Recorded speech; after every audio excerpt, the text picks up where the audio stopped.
WWE fanboy here that you are watching in real time become an AEW sicko. I've got some hot takes from Wednesday Night Dynamite. Let's go. We've got Carmichael saying, hot take, MJF is the only reason to watch AEW. Well, Carmichael, a couple months ago, I probably would have been like, yeah, I know what you mean. But now, after watching two Dynamites, I gotta say, there's more than just MJF. He's still great and amazing and awesome, but I'm liking the Jet, I'm liking Tekla, I'm liking the Dogs, I'm liking Ospreay, I'm liking Leo Rush. I know the Hurt Business is around somewhere. I like them, but like I'm not even going to include them because they weren't on Dynamite. There was multiple good things for me to latch onto. So Carmichael, maybe join me on a Wednesday night live stream and you can watch it with me. Sometimes you just need a buddy to watch something with for you to kind of like catch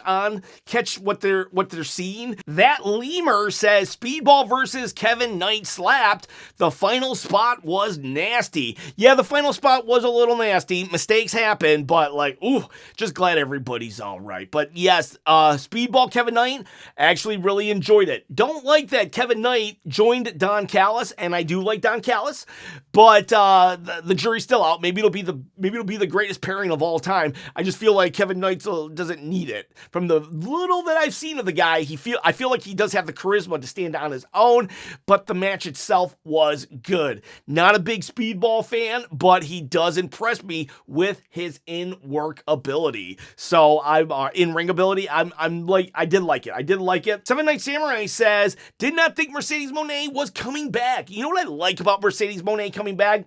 The fact that she just came back on an episode of Dynamite. We didn't have to wait to a giant pay-per-view. We just did it. I am so sick of trying to just prolong everything. If the moment's right, if the opportunity is there, just pull the trigger. We got a good, memorable shock on a random episode of Dynamite, so it kind of tells you that you need to make sure you tune in for Dynamite because you don't know.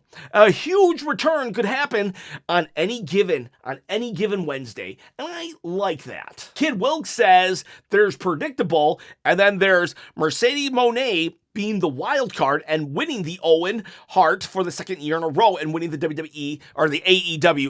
AEW Women's World title. Okay, so I think you're saying that her being in the tournament is just a little too predictable for you. So I am all about swerves and crazy story beats, go right when you should have gone left. But, sometimes the most predictable thing, the most logical thing, well, it's predictable for a reason because it just makes all the sense in the world. I wouldn't see it as a bad thing to put the belt on Mercedes Moné. However, I do like Tekla, so like I kind of don't want Tekla to lose the title because like I just absolutely loved what she did on Wednesday. But Mercedes Moné, I think is she would be a good flag bearer for the women's title. So while yeah, it probably is predictable. Even I can see it. Someone who's been watching Dynamite for 2 weeks, I can see it, but I don't see a problem with it. But maybe that's because I've always been a big Sasha Banks fan. So maybe my personal feelings for Mercedes is clouding my judgment. But sometimes the most predictable answer is the right answer. Money on Repeat says WWE has some cooking to do, and ASAP. Yeah, WWE, not AAA, because AAA is doing just fine, but WWE. Definitely, like, there are some bright spots. I'm not going to say that WWE sucks. I'm still a big WWE fan. Like, there are some bright spots. I like the Bloodline. I know, not cool. but, and I actually liked Trick Williams, Sami Zayn, and the Gingerbread Man. So, like, maybe I'm part of the problem, right? But that said, like the stuff with WWE, they either undercook or overcooked. They're never just right. Overtime 1K says Mark Briscoe deserves the belt. I said on my review yesterday that I was not really feeling Mark Briscoe, but when he did that promo I really got to know him on a very personal level, it felt. And I do kind of want to see him with the belt, even if it's like 2 or 3 years from now. I almost want him to win it for his brother at this point. And so, like, good job, Mark Briscoe, getting this guy who didn't know you, wanting you as a champion. Thesha says, Mercedes adds not much value to AEW and Tony Khan. Should save on that 8-figure investment that he has placed on the CEO. Well, I don't agree with you. From what I gathered from my live stream, it seemed like a lot of people were actually enjoying Mercedes Moné too. So, like, AEW fans were enjoying her, and WWE fans are enjoying her or looking forward to what we see. So, like, you're more than welcome to your opinion, but just because you don't like somebody doesn't necessarily mean they're not worth it. I don't like Brock Lesnar in WWE, but I can see value in him. I wish I would never see him wrestle again, but at the same time, I can objectively see value in him. So maybe just take a step back and then really, really think, is Sasha Banks or Mercedes Moné worth nothing? Or is she worth a lot even if you don't like her? Just a suggestion. I love AEW Wrestling says, I love how great AEW was with limiting ads on the men's title match on AEW.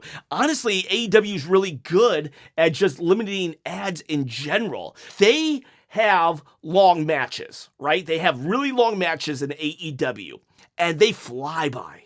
Like, for real, I will watch an AEW match go 30 minutes, and it feels like 10.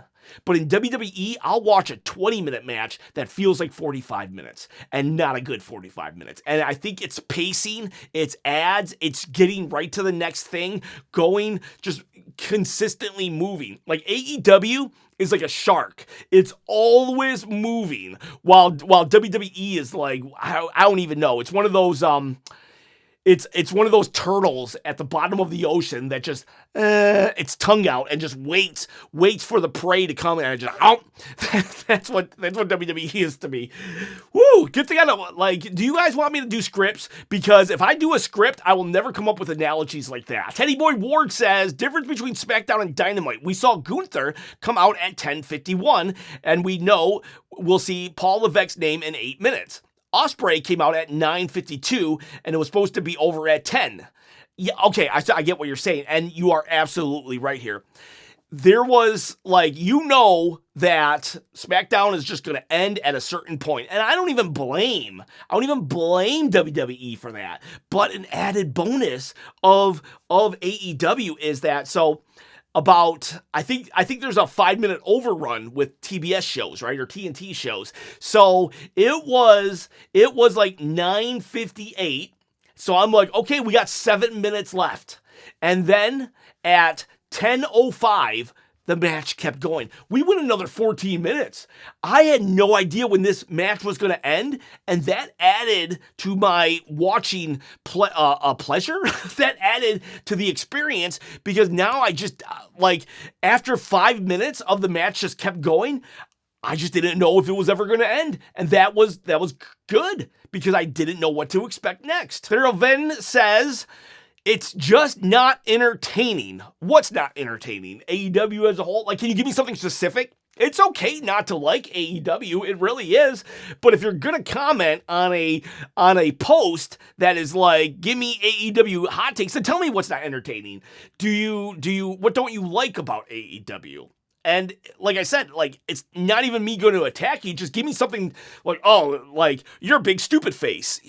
How am I supposed to work with that? Maybe I am a big stupid face, but why am I a stupid face? Tell me why I'm a stupid face and why AEW isn't entertaining. Because, like, for me, I was entertained. I was sports entertained even. I liked the character work. I liked the storylines. I liked the craziness. I liked so much more than just the wrestling. I love AEW Wrestling says, I just love how after Double or Nothing, more people are being AEW fans. It's awesome to see. Well, right here. Bob TV NYC says, working champ. So I know Darby Allin's gonna be like, heralded as a fighting champion. But I think MJF as a champion is working just as hard. Now, he's not putting his body on the line as much as Darby did, but he's showing up every week, multiple segments. I am liking what he's doing. Plus, he is wrestling here and there as well. So, working champ is right. Both for Darby and MJF, just different. Yeah, right, my guy says, I wish they were pushing someone other than Mark Briscoe. I'm a fan of Mark, but fresh off of a double or nothing momentum, they should have had a better opponent lined up. I can see that, even though I said, oh, I kind of want to see what we can do with this guy. He does seem like a mid-card guy, but Roosh, also mid-card guy. So I think we just got some like mid-card challengers until we get to the main event, which is probably the guy who wins the Owen Hart tournament. So I'm guessing Will Ospreay is the next big thing, and I totally see where you're coming from. It hasn't really affected me though. I'm okay with seeing like all these guys, because it just feels like maybe there's not like one giant threat for MJF, but it does seem like he's fending off threats from all around him. So maybe that's why it's kind of cool. So instead of fighting one giant chicken, he's fighting 100 little chickens.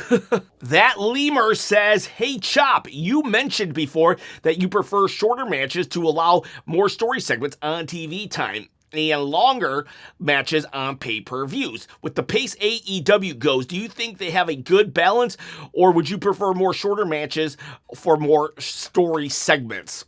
That's a good question. I honestly am enjoying what I'm seeing with AEW. And I think I did mention it earlier, but like, there's like half-hour matches, and they're not feeling that way. So maybe it's not that I was having a problem with the matches. Maybe I was just having a problem with the pacing, the advertisements, and stuff like that, and just the filler. You know, I guess I don't need to see a shot of the arena 3 times. I don't need to know about Club WWE throughout the entire show. I don't need to see them walking in the building. So maybe it's just a pacing thing. Luke Way says, every single effing week we get banger shows. We're so spoiled. You know what? You guys are kind of spoiled right now, and that's a good thing. Appreciate this. We were spoiled during the Attitude Era. We were spoiled during Ruthless Aggression, and then one day we weren't anymore, and we didn't realize it. We didn't realize it until it was too late. The Duelist says, what a heck of a show. Heck of a show indeed. I gave it a 9 out of 10. And then we got Captain Stark says, MJF is a better wrestler than Ric Flair in his prime. I don't think you can really compare them at this point, because Ric Flair in his prime, like the 70s and 80s, it's such a different era of wrestling that it's like almost you can't compare them. Now, if you want to say who's the better heel, who can get more heat, that's different. But when it comes to wrestling, there's just some things Ric Flair just couldn't do, and MJF has the liberty of being able to do because of just how things are nowadays. Now, if you want to compare him to Roman Reigns or Seth Rollins or maybe Shawn Michaels, Triple H, but like for the most part, I think it's just unfair to compare today's wrestler to anybody like when their prime was 1985 or lower. And Esther52527 says, not a hot take, but I just love that WrestleChop is doing AEW videos. I'm enjoying myself. And if you want me to continue doing AEW videos or more AEW videos, then help me out and get these videos seen by other sickos. Each video so far has hit about 5,000 views, and I'll tell you, if that continues, then I will continue doing AEW videos for real, because I will see that there is a need for the videos, because that's what this channel is. This channel is for the people, and if the people want AEW videos, well, then I'll give them AEW videos, and I can see that by the metrics, the analytics, and all that stuff, but just the view count. So make sure that people are watching these videos, your friends, your Reddit threads or whatever, and then I will continue. So boys, girls, thank you very much for joining me. See you, bye.